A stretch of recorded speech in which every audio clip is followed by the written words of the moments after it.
There are Brethren and Baptist doctrine, but they are not necessarily biblical doctrine. Okay. They are mostly cultural doctrine. In my experiences, I grew up in India, spent time in U.S., and then as a missionary, were both in India and in the Philippines. What I realize is many of our Christian culture is actually our social culture, rather than Christian or anything biblical about it.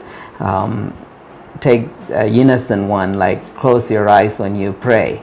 There is no biblical precedent for closing our eyes to pray, or if there is any biblical precedent, is he looked up to the sky and prayed. So it's more like opening your eye and pray rather than closing an eye and pray. But yet we have picked up on that, and we usually say to people, close your eyes and pray.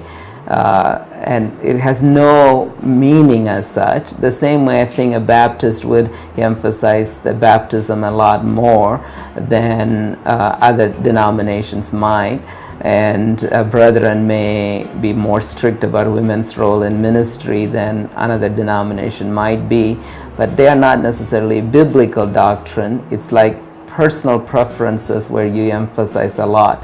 Let me give another illustration to point this out. My wife loves country western music and Christian music. I, on the other hand, like opera and classical music. Now you can imagine if I were to play opera all the time at home, I wouldn't have a healthy marriage at all. And so I play operas when I'm on my own. The same way, I think people have preferences that become doctrines. But that's okay as long as they are in their own community. But when they are starting to mix with other people, they need to be sure that it's a biblical doctrine and not a personal preferences. I wouldn't call it victims. I think Christians have always learned to be more culturally relevant than other religions, for example, and I think that's actually an added advantage of Christianity. I think partly because that's what the Lord set up. He broke every kind of boundaries that traditions set up so that the gospel went, or that's what Paul did, where he was a Jew, to a Gentile, to a Gentile, to a lawkeeper, to a law not keeper, as a not lawkeeper, even though he kept the law of the Lord. The same way, I think Christianity had always modified itself to minister to the people.